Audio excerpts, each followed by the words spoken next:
as adults, we pretty much have rules and defined ways of doing just about everything.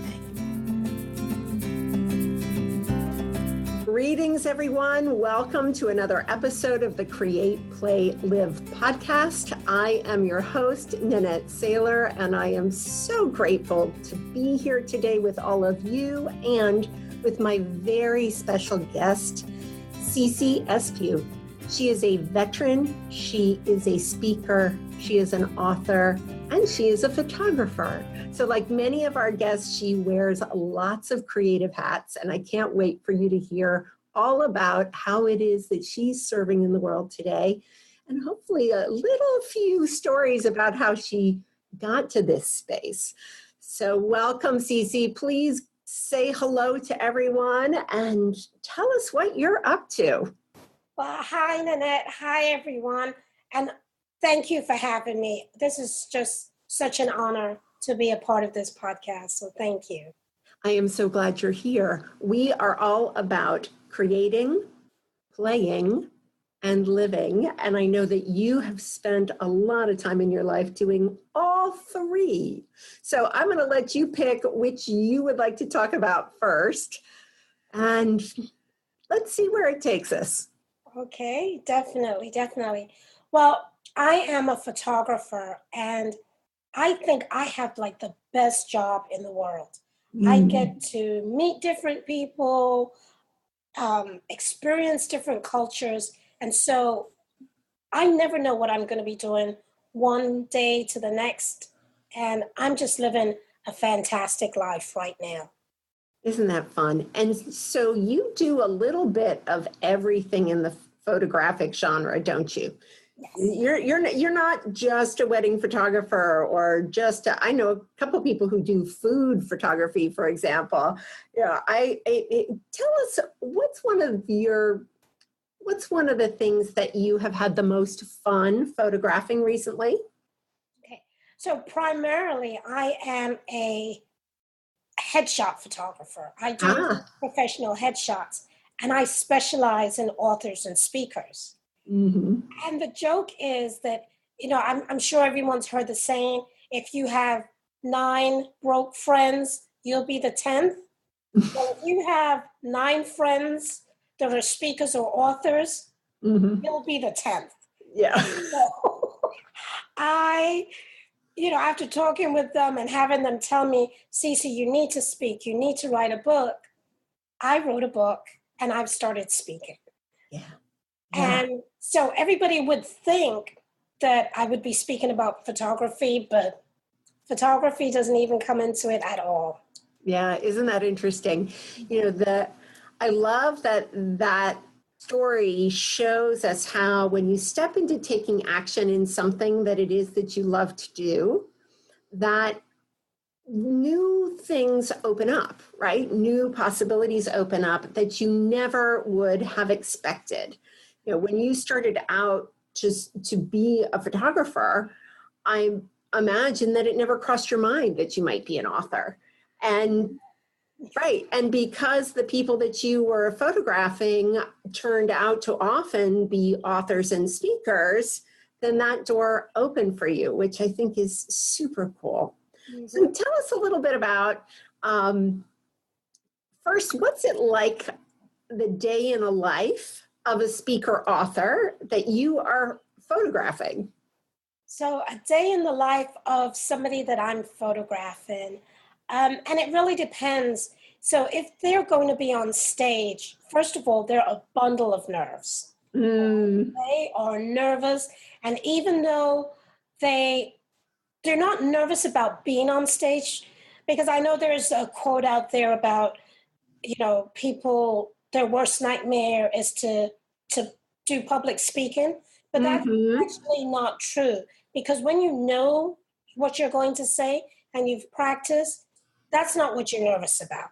You might be nervous about tripping as you're walking on stage or, something crazy, but you're not actually nervous about what you're going to say because you know it. You've practiced. That's what you're there for. Yeah. So I would say they're probably very nervous. They probably have not eaten Mm. They probably got like huge amounts of energy going. And then they get into the groove, they tap into that zone, they get on stage, and they just fly. Yeah. Yeah. And there you are, capturing some of that. Yeah. Very exciting. Very exciting. And when was it that you first knew that you had a talent for photography? You know, I think I was actually born with a camera in my hand. Oh. I know that may sound really crazy, but around the time I was 16, I was going through some old stuff for my parents, and I found a picture of myself and my cousin Jenny. Now, I must have been about 18 months at the time, Mm. and the photographer, his name was Sid Grant, he actually signed his name at the bottom of the picture. And I was just like, wow, can you imagine all these years later, I'm finding this picture. And it brought me such joy. And I was like, I'd like to be somebody like that who just brings people incredible joy, even when I'm not there. Nice. And so that's interesting that you were drawn to the idea that his signature was on it, not just that the picture was there, because, it's funny. I've seen lots of old photos that I imagine, in fact, now that I think about it, I'm sure there are a couple that have a photographer's stamp or a photographer's signature on it. Never crossed my mind to be concerned about that or to even think anything of it other than what the picture was capturing.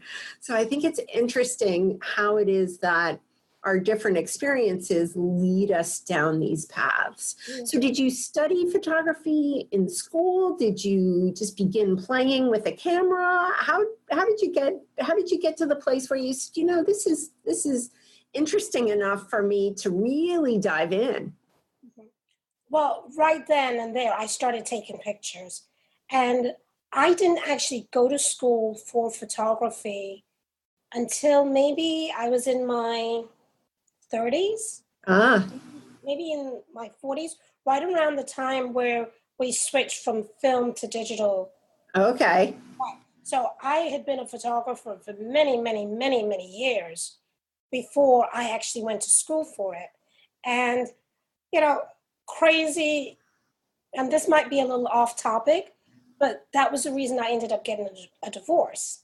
Oh, going to school cost you.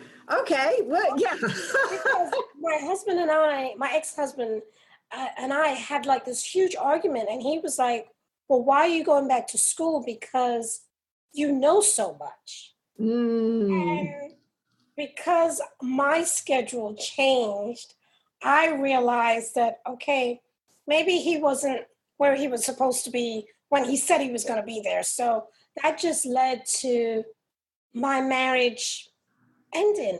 But here's the great thing.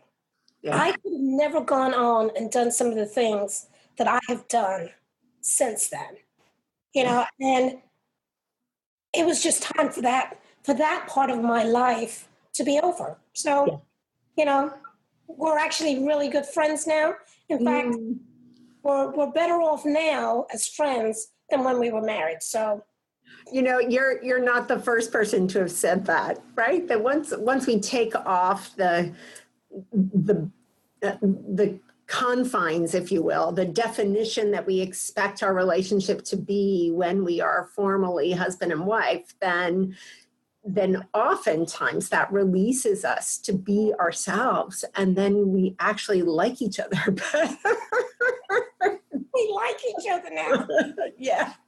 Yeah, because you no longer have this big pile of expectations about what this thing is supposed to be. And I think that's so much a part of the why I spend so much of my energy encouraging people to stretch creatively, is because that's the core of what we do. right? Right. Is to release those boundaries, to let ourselves explore.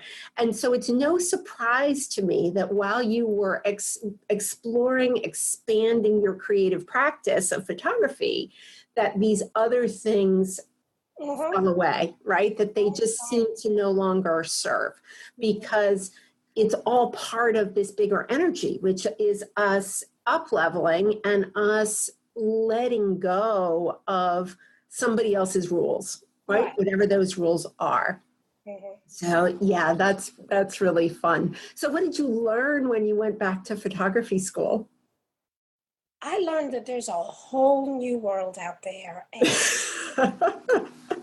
boy, let me tell you, I have done things, and I've just experienced people in a whole new way. And this idea of there's like no judgment. It is what it is. It Yeah. is what it is. I had a couple that they were getting married, and they told me that they were not going to exchange rings. They were going to exchange sneakers. Oh, okay. So, okay, little old me as a wedding photographer, I do love weddings, but I started to, in my mind, get a little judgmental. Sure. Oh, sneakers are going to be, old in 5 years. They're going to have dry rot. I was going through all of these things, Yeah. but then come to find out that they designed socks. Ah. And so one designed socks, the other one designed sneakers, which I don't know. I didn't even realize that was like People did a that. job, like people get paid to design sneakers and socks. I'm like, Yeah. really? I thought you just went to the store and bought them. I didn't realize that every so often new sneakers came out. Right. So Right. that was when I realized that, I was like, okay, that makes perfect sense. Yeah, for them, absolutely. Absolutely, for them. And they were professional soccer players. So why would they need rings? Yeah. Those sneakers actually made a lot more sense. So, just learning not to be so judgmental, find out the reason why people do what they do.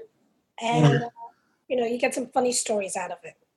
It's an interesting expose, isn't it? I bet if you were to take all of the pictures you've taken over the years and plaster them all over a wall, and begin to connect the dots of the stories, right? That there would be some fascinating things that you discover, right? That little breadcrumbs of little nuances of how these circles intersect. And yeah, very interesting.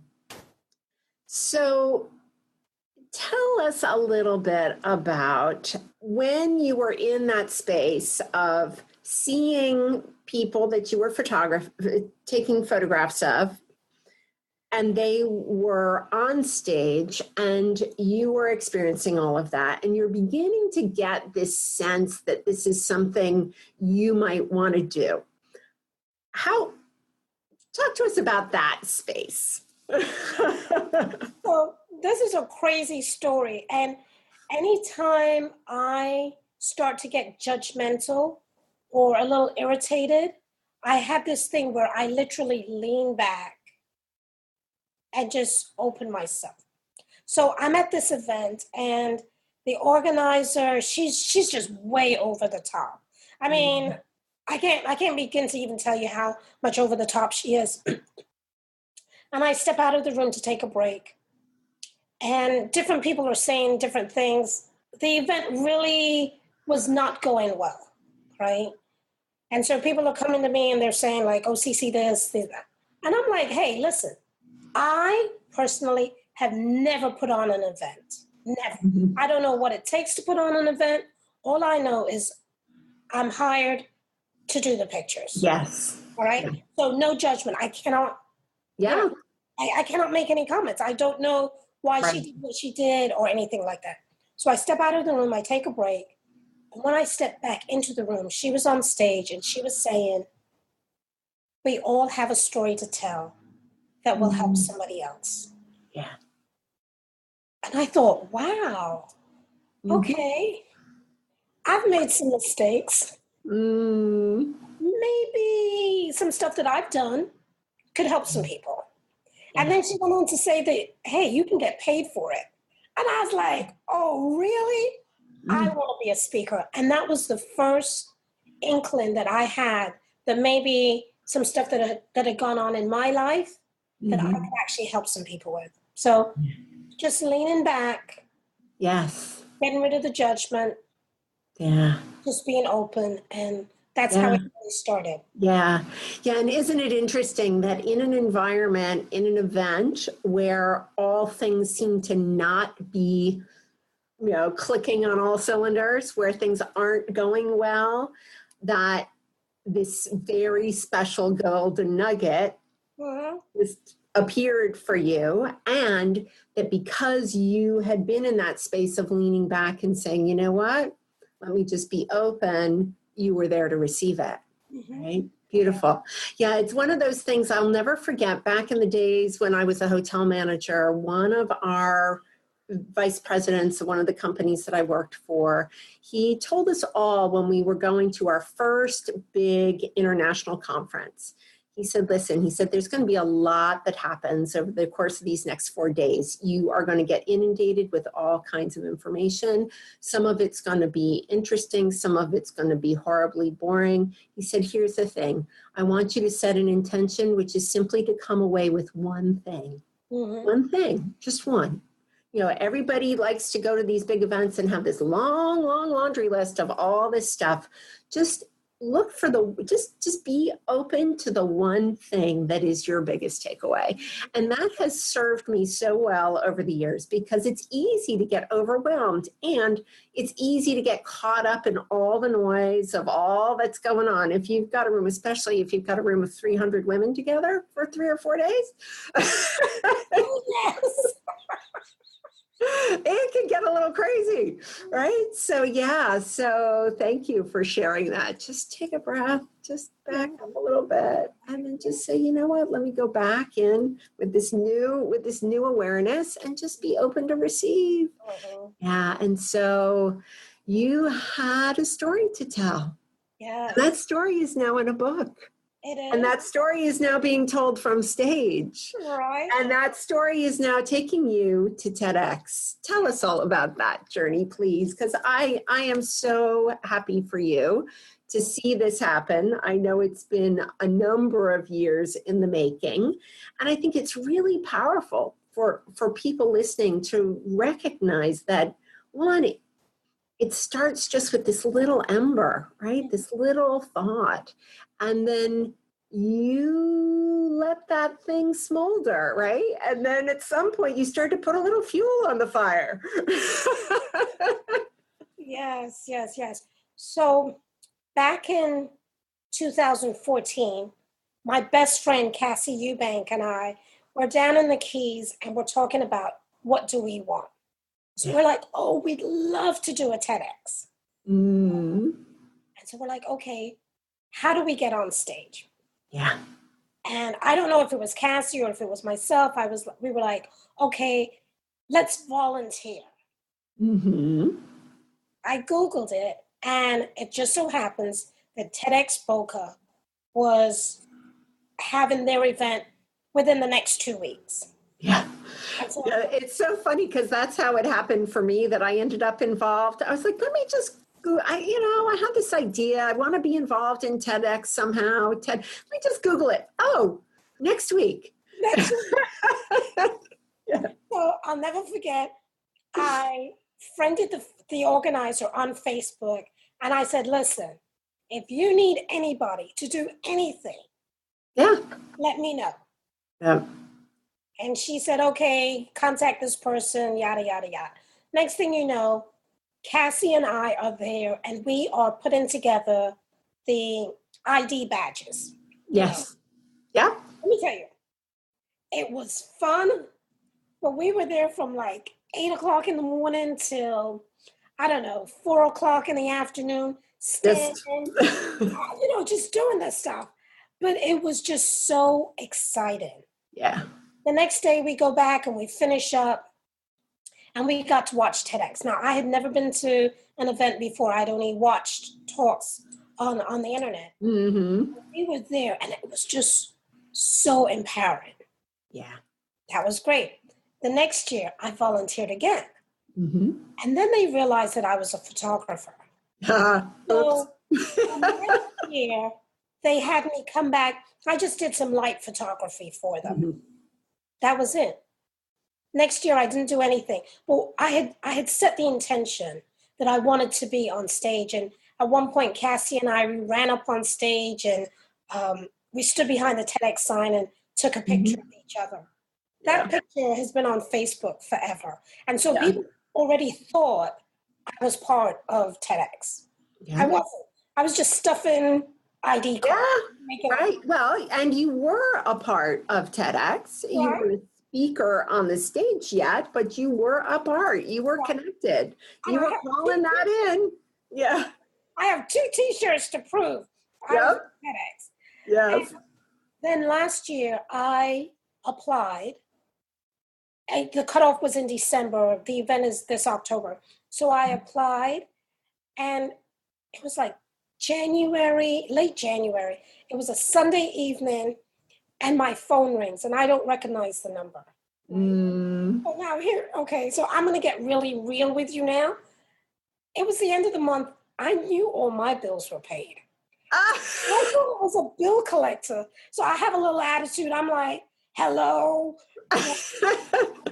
My speech was already, it's Sunday evening. What are you bothering me for? You're supposed to call me on a Sunday evening after 8:00.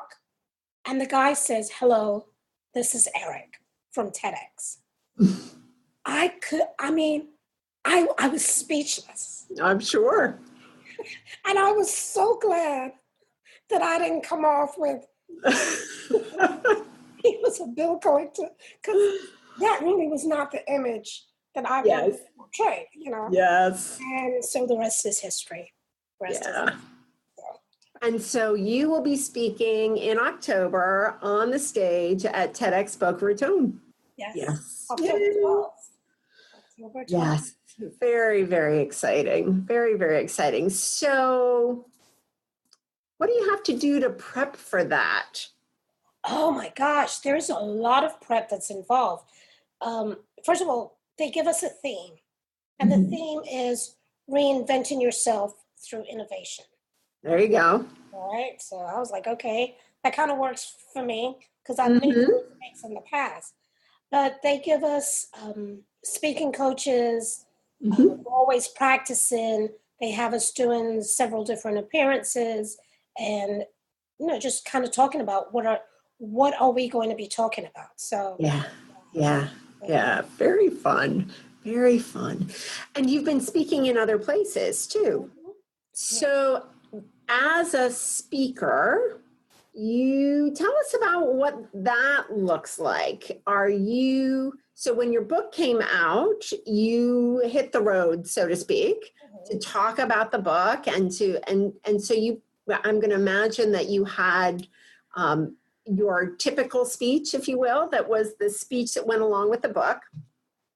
And now that you've been doing that for a little while, I imagine there's now some spin-off side stories and other things. Yes. So talk to us a little bit about how it is that you take this content that is in your book and then chill it all down. I know I've done some speaking. Sometimes you've got 20 minutes. Sometimes you've got 45 minutes. Sometimes you've got 2 sessions you can speak in.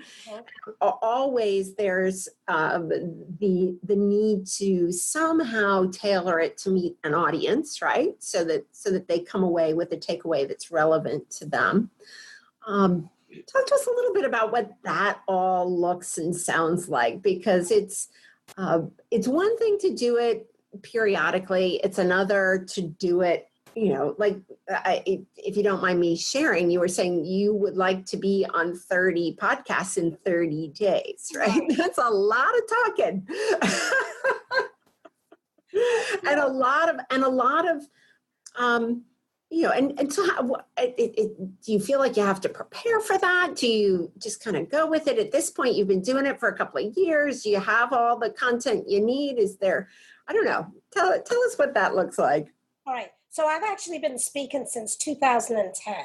Okay. And normally I go into drug rehabs, jails, prisons, halfway houses, and I speak. And the joke is I have basically a captive audience. They can't. Yeah, they have to be there. Somebody, right? And they're not allowed to walk out and boo. No, they are not. So I had a really great opportunity to practice my speaking and what have you. When I first started my journey, I was writing my story. I'm home, now what? That was the original name of my book. And in talking to people, I realized that people were mixing terms up and they weren't getting it right. And so then I had to write what ended up being the first book, which is the Florida Clemency Guide. So okay. It's specific to Florida. Okay. The Clemency Guide is how to get your criminal record sealed, expunged, or pardoned. Okay. So that's why I was talking to people that were in jails and prisons and drug rehabs. And everybody thought initially that, hey, I had a family member or somebody close to me that was in that situation. Yeah. But actually, no, it was me. I always say I'm a former inmate. And people go like, what? Yeah. What did you say, playmate? And I go like, no, I'm a former inmate. Yeah, that orange is the new black thing. That. That was me. Yeah. It's a once in a lifetime experience. Cross it off my bucket list. Don't ever need to experience that again. Yeah. But it's the idea of once you make a mistake, once you make a bad decision, once life hands you lemons, what do you do? And yes, I might have been in a physical prison, but sometimes we're in mental prisons, or sickness, what have you. So it's like, what do you do when you're in that situation? When you're coming out of that situation, like what decisions do you make? How do you live your life? That's basically what I do now is I go and I usually speak at least 45 minutes. I've spoken as long as 2 hours. We start talking about it. And then I just open up the floor and I say, listen, I could tell you, give you stats and all kinds of things, but why don't you ask me your questions and I'll tell you the truth. I'll tell you what really happens when you apply for, to get your record sealed, pardoned, or expunged. Right, What that all mean? Because here's the thing. 1 out of every 3 Americans has an arrest or criminal record. Wow. Yeah. So that means if it's not you, you can literally look to the person, look at your left. Yes. Or to your right, left, right. Yeah. And one of the 3 of you has been arrested and thrown into prison. Yeah. So Yeah, it's an interesting statistic. And for people who don't have any exposure to that world, it seems so foreign. And yet, as you say, the percentage of people who do have exposure to it is really high. I know in my world, there are plenty of people who have had experiences with either arrest or they have a formal criminal record. They've done time. And that's, and people look at me and say, how can that be true for you? It wasn't for me directly, but it's for direct family members, and people say, how can that be your truth? Well, it is. It is my truth. And I think it's so powerful when somebody like you can come forward after all those years, because it was how many years since that was true for you before you stepped out on stage or stepped out at all to tell somebody? So actually, it was quite a number of years before I actually stepped out. I came home in 1999, and Okay. it was 2010 when I Yeah. actually got on stage and just went public. Yeah. Yeah. Wow. Big, big, big. And look at all the good that's coming from that. I imagine you've got incredible stories of people who have used the information in your book, used the information you've presented when you're speaking, and have then gone forward to do what you were able to do. So tell us again a formal name of your book. So, and it'll be in the show notes for everybody listening. But I want to make sure that we get that right. Okay, so it's the Florida Clemency Guide. And clemency is CLEMENCY.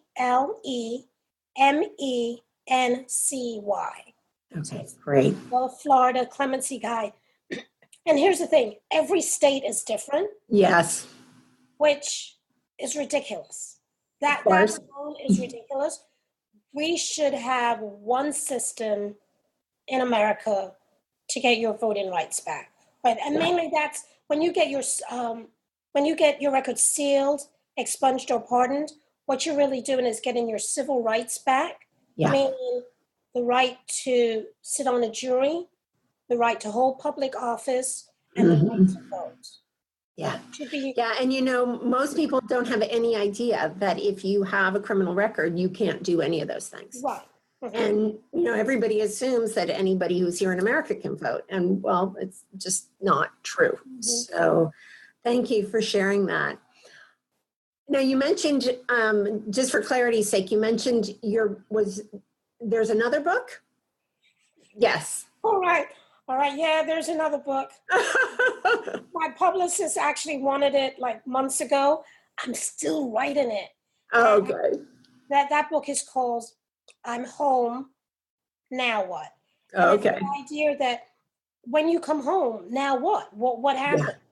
Right? Yeah. Because the Florida Clemency Guide actually gave the definitions according to Florida law. So, having your record expunged here in Florida is not the same as in Georgia or New York. Right. So really the Florida Clemency Guide just gave it according to Florida. How does it go? Right. This next book, I'm Home, Now What? It's going to be my personal story. Yeah. And the way this even came about was I have what I think is like the most gorgeous grandson. Aww. And when he was getting close to 16 and he was going to be driving, I didn't want him to be out there and somebody say to him, oh, your granny went to prison. Right. Right. So I figured, hey, I better tell him before somebody else told him. Yeah. So, right. I wrote like a 1-page letter. I have a friend who's a psychologist, and I said, hey, can you read this? Yeah. Make sure that I'm not going to damage this kid, right. have him in therapy. And he said, CeCe, there's so much more to your story. Yeah. And he gave it back to me, and he said, write more. And so... Isn't that beautiful? Yeah, so that gives us a lot to talk about, the whole book writing process. Mm-hmm.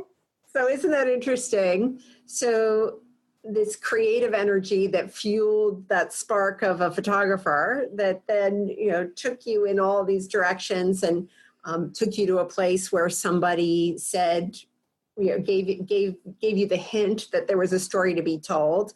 And then you start to follow that, and it becomes a guide for people who have an experience like you had.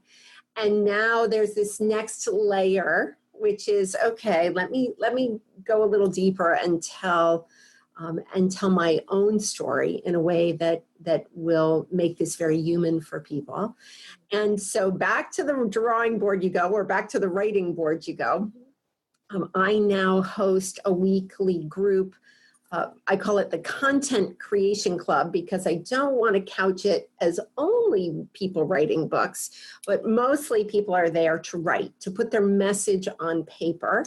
And some people are turning that message into vlogs, video scripts. Some people are turning that message into weekly emails. And some people are turning that message into a book. Okay. So talk to us a little bit about, because you said your publicist is waiting. Talk to us a little bit about what that process is like for you. Have you set a goal for a number of words? How does this all evolve? Okay. For me, I have a goal to write 400 words a day. Okay. Right? So before I check email, get on Facebook, talk to any friends, 400 words a day. Okay. Some days. And 400 words is a couple paragraphs. Yeah, it's just like one page. One page. Okay. Some days, all I can do is the page number. Yeah. Well, it's like I also facilitate Artist Way creative clusters, and I'm a practicer of morning pages. And technically, morning pages are 3 pages longhand. But, we all know, those of us who practice it, I'm sure there are people listening, there are some days that those 3 pages are just not happening. And we also know we open the book the next day. Right? We open the book the next day and you start and you just, yeah. I find that the way I go to sleep the night before determines how I write. Now that's an interesting tip. So is there anything you've started to do to help you go to sleep in a way that makes the writing easier? Oh, absolutely. If I watch a crazy show at night, if I leave the TV on, yeah, I'm going to wake up and my heart is racing. Ah, interesting. So I've learned not to do that. Yeah. If I go to bed and I meditate and I pray before I go to sleep, I don't want to say I think happy thoughts, but if I get myself in that zone, yeah, then when I wake up with ideas and the day's a lot smoother. The writing's a lot easier. So, yeah, and no spicy foods before I go to bed. None. That's funny. Yeah, and so I hear you saying definitively you write in the morning. Mm-hmm. Mm-hmm. Yeah. It's interesting. Of the people I speak to, it's a split camp for sure. There are some people who write at night, some people who write in the morning. I'm a morning writer, again, from the Artist Way and Julia Cameron. The idea is, and I feel this experience to be true, that I kind of slide out of that dream state into the writing. And I've even experimented with not even brushing my teeth before I open the page, because anything that interrupts me flowing from that kind of calm of, and again, I think I love the point that you're making, that going to bed calm, we wake calm, right? As opposed to going to bed agitated or going to bed all keyed up. And then sliding into that zone of sitting down and writing. Mm-hmm. You write by hand or do you type? I use a microphone. There you go. Thank you for sharing that, because I have been saying for years to my clients who are struggling with writing, guys, and of course now it's super easy. 5 years ago, it wasn't quite as easy, back in the days of Dragon Dictation or whatever those softwares were, but it was possible. Now, any device we have has a microphone on it that will, just speak it. Yes. Because the thing is, we all can speak much faster than we write, and we know the stuff that's in our head. Yes. We know it. So if we're driving, stuck in traffic, waiting for the kids, just, hey, knock out a chapter or 2, knock out a scene in the book. And it's just, at least get the outline. Yes. And it's so much easier that way. So then those notes, so is it a speak to text, or does it have to be, it's speak to text? Yes, I either use speak to text or I have a MacBook Pro, Yeah, and I just, plug in my headset and tap off that you go. twice and just start speaking. Yeah. So then from there, it requires a little bit of massaging and some editing, of course, right? Right. And then are you self-publishing or you're working with a publisher? No, self-publishing. And that I understand that gives you a lot more flexibility in terms of timing and things like Mhm. that, right? Yeah. Except for my publicist, who now that she's hearing this, she will probably be on the phone like, CeCe, just Yes. speak that book into being. Yes, exactly. Let's get it done. Right, right. Let's get it done. That's great. Yeah. And, as with you standing there on the TED stage, I imagine that you've got a vision of that book finished. Well, and so here's the funny thing. When I write, I design the cover first. I Okay. might not have the title, but I design how I want the cover to look, Yeah. and then I write the book. So, being a visual person, yeah, that's the way it works for me. And I have a friend who she was really, really stuck with her book. She's like, I'm having writer's block. I can't figure this out. So I told her what I did. Mhm. I said, let's just get a cover. You're going to self-publish. Let's Yeah. see how the book feels. Yes. All right. And this is crazy how this particular situation worked out. She got the book. She loved it. She was just like so in love with her book. She went to her son's school and she was showing his teacher. And then she said, you know what? Can I get, and I'll just use the word Johnny, if you Mhm. call him Johnny. She's like, can I get some of his stuff that he's written, Mm. during the school year?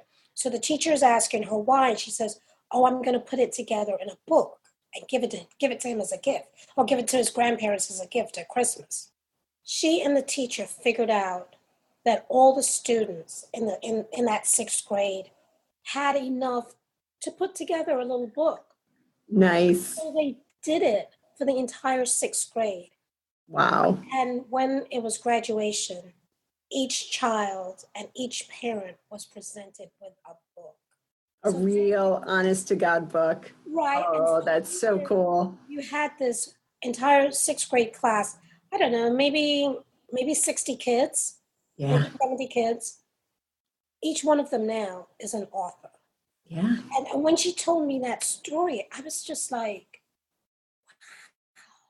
Yeah. from one simple idea, Yeah. you've got all these kids now who, if they never do anything else in life, Yeah. of course, they will, because now they know that they can be authors. Yeah. It's just like, wow. And so they were crying, their parents were crying, teachers Oh, were crying, grandparents were crying. And it yeah. was just like, Yeah. Powerful stuff. yeah, Yeah. Certainly the planting of a seed in that example, right? yeah. Yeah. And what's so powerful about that is that it doesn't it doesn't take a lot. With today's technology, it's not hard to do. All it takes is somebody to have the vision, Hmm. right? For that little idea to then say, oh, let's see, what would it take? And then somebody to actually walk through the steps, Right. right? Of saying, okay, we need to gather up all these things. We need Hmm. to put it together. Somebody's going to have to lay it out. And but it's really not that complicated and it can be done. And what a beautiful thing. And like you say, now there are 60, 70, sixth graders in the world who are officially authors, Yes. have an actual hard covered book that is Right. theirs that they wrote. It's Hmm. super, super cool. And, there's nothing more powerful, I think, than when it is that we acknowledge anyone's personal creation, Hmm. right? Hmm. And really protect that and recognize it and put it out in the world in a way that they can be super proud of. And it's um, as you say, it's a lifetime of feeling valued and valuable. And that, nobody can take away from you. Right. That's so, so cool. Love that. Love that. So, it's funny, whereas back in 2010, I was talking about my prison experience. Yeah. Now, when I talk, yes, I still talk about that sometimes, and I speak maybe 3 to 4 times a week. Yeah. But now I speak to women's groups, what can you do after, to recreate the life you want? Yes. Create the life you want, Yes. What do you do after divorce? What do you do after the kids have left home? Because Yes. the principles are still the same. You have to make a decision. Yeah. And you have to work towards it. Yeah. Yeah. Yeah. And you have to be able to see the possibility, right? To see the possibility. That glimmer of hope is so important. And I think that's the thing that fuels, that's that fuel to the fire, right? The idea that, okay, so there's this ember, somebody up there on the stage told me that if I have a story to tell, and we all have a story to tell, that maybe there's something that good could come from that. And then you begin to see more examples of where that's showing up in your life, because now you're looking and you're recognizing, oh, this person is able to do that, and this person is able to do that. And for me, that's the creative process at its best, right? Is this idea that all of us have the capacity to create. And that capacity is only limited by what we dump on top of it, which is this most of the time, right? And all of our life experiences. Once we start to be in the space of saying what else is possible, then we start to see with new eyes, right? We start to hear with new ears. And that experience then brings it attracts these things to us, right? So that I know that you're a big believer in our power to manifest and to bring things into being. So I want to take a little bit and just talk about that, because often I see people who have had a series of things not go the way they planned, and for lack of a better description, right reasons, they're disappointed and dejected and in that space of, well, nothing's working out, so I guess I'm just not even going to try, right? What do you think it is that you can attribute your willingness to see the world through new eyes? Because obviously you had an experience that showed you that life could be ugly, right? Yeah, in a way that a lot of us don't ever get to personally experience. And you were able to maintain through that this underlying notion and belief, faith, if you will, that there was more that was possible for you. Right. And I think that's what makes your story so special, and how it is that you can speak of transformation as opposed to simply clemency, right? It's a bigger, broader conversation. So talk to us a little bit, if you would, please, about where did that little ember come from, that little glimmer of hope that was obviously still hanging out in there while you were having this icky experience? Well, it's very funny because you mentioned the word, is it possible? And my name is CeCe Espeut. CeCe meaning yes, yes in Spanish. That's not how it's spelled, but it means in Spanish, my name means yes, yes. Yeah. My last name, Espeut, it's pronounced Espeut. In French, comes from it's possible. Yeah. So my name is yes, yes, it's possible. Yeah. So my birthright. Yeah. It's possible. Yes, it's possible. Yes. And last year, or I think a couple of years ago, my word for the year was forgiveness. How do you know when you forgive somebody? How do you know what forgiveness feels like? Why do you need to forgive somebody? And that was everything. I posted it on Facebook and several times, like, what does it mean to forgive somebody? Right. And I came across the forgiveness prayer. Mm. And I realized that I had to start not only forgiving others, but I had to forgive myself. Yeah. Because when I was 12 years old and I was playing with my Barbie dolls, going to prison was not on my bucket list, okay? Yeah. No. You and Ken were driving down in your convertible. Going to prison was like, I don't even know that I knew what prison was as a, Yeah. And I had to forgive myself for making those mistakes that ended me up in prison.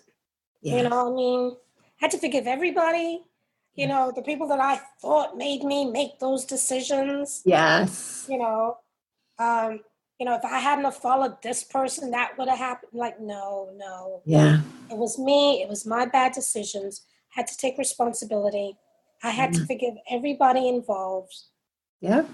Several hundred times I had to forgive myself. Which, yes. if you've ever done the forgiveness prayer, oh my God, it's like 9. I think it's like 12 different statements that you write. I forgive so and so. They forgive me. All is well between us. Anything that happened is now over and done with. They wish the best for me. I wish the best for them. And the world is at peace. There. And so so we'll have to add that. I'm not familiar with that version of it. I'm a big fan of the Hawaiian practice of Ho'oponopono, which is based on the same idea. So we will definitely include that in the show notes and put that along for people to practice, because I'm with you. It's a big part of our own personal journey to come to a place of being clean and clear that, we're all human. We're not perfect. We make the choice we make with the information we have at the time. We do the best. And sometimes it's just a bad decision. It's just not smart. Yeah, just on all kinds of levels. What were we thinking? that they have a saying that nothing good happens after midnight. Okay? So if a friend calls you up and says, hey, can you go for a ride with me? I want to pick something out. I want to deliver something, pick something up. No. Guaranteed. It's a bad decision, okay? Don't do it. And and looking back at that now, I'm like, oh wow, I had nobody to blame but myself. Right.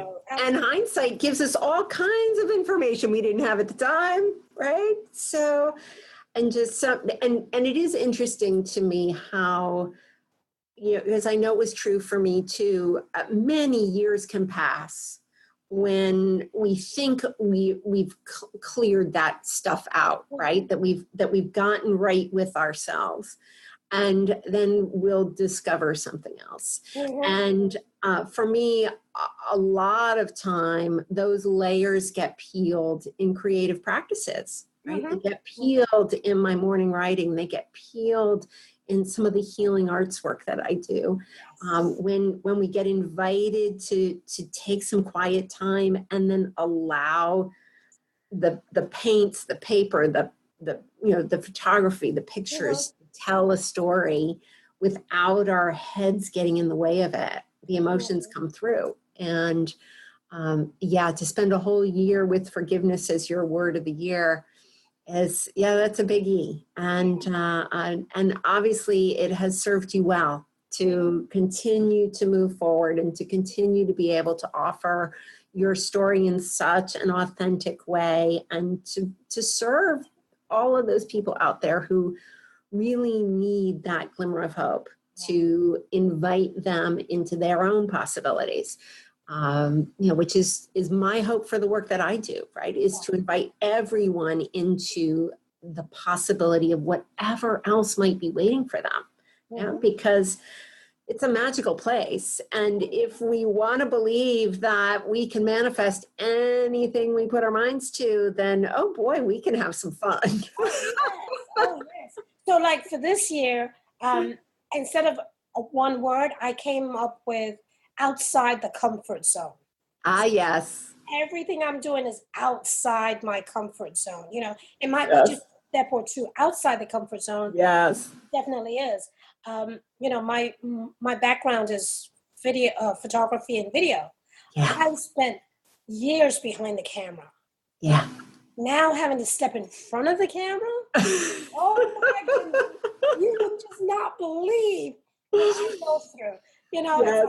Is the lipstick right? Is the hair right? Are the nails right? Like, well, do you want to clue everybody into what it took to get us started for this today? I know it was 24 minutes before I had the lighting set up. Just the way I wanted to. And finally I was like, listen, we just need to start. Yeah. I'm going to be adjusting lights and I'm going to be looking at in the bedroom. And it's like, let's just get started. Let's just go. Yeah. Let's just go. And here we are. And it's been magical. Thank you. As always, when we get to this point in the conversation, I want to say, wow, let's just keep going. And I think for today, we will wrap us up and we will just commit to coming back to this again. And I think maybe if you're shooting for 30, somewhere at the end of the month, we'll slide in and do another one that we might not roll out for a while, but I think that would be super fun because there's always so much more to tell and so much more to share about what the creative process in action looks like, right? And that really is my intention for these stories, for these connections. And I hope that everyone who's listening has taken away as many little golden nuggets as I have today. And we'll be sharing all of the ways that you can connect with CeCe, all about her book, the forgiveness prayer, some of the other things that we've mentioned, all in the show notes. TEDx Speaker. Yes. So let's take just a minute as we wrap up. How do people reach you, CeCe, if they'd like to reach out to you personally and have a conversation? What's the best way for them to connect with you? Instagram, Facebook, LinkedIn. Okay. Under my name, CeCe Espeut. And you're probably like me. There aren't more than one, right? So I did find somebody Cecilia Espeut in France. Huh? Like, wow, look at this. But yeah. I'm CeCe Espeut. So okay, good. On Instagram, Facebook, and LinkedIn are your favorite places to play. Yay, good for you. And the book is Florida Clemency Guide. The new one will be waiting for coming out. You want to give us a date? Oh, wow. My publicist would love to hear that. Soon. Before I come on your show the next time. Okay. Copy of the book, yes. Okay, good. This has been a pure pleasure. As always, such a delight to have these conversations about what happens when you let your curiosity lead and how it is that we create in our lives, that we play in our lives, and that, of course, every day we live our lives.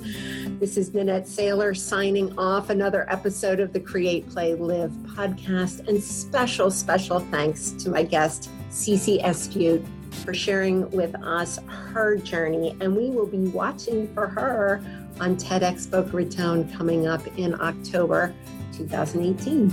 So bye for now, everybody. Until we meet again, stay curious, my friends. You are listening to the Create, Play, Live show, where women come together to share how curiosity and creativity lead them to extraordinary lives. I'm your host, Nanette Saylor, and I'm honored to share the mic with some truly amazing women who have asked and answered the question, what if we stop adulting and live every day with the curiosity of a child at play? And these enlightening conversations will invite you to let go of outdated standards, make your own rules, and give yourself permission to play more than ever before. You have the power to create your life. Spend some time with us and you'll learn to see life through new eyes and challenge yourself to new possibilities. We may not solve the world's problems, but we will get you to think differently about your own. Come play with us. Listen and subscribe at createplaylive.com.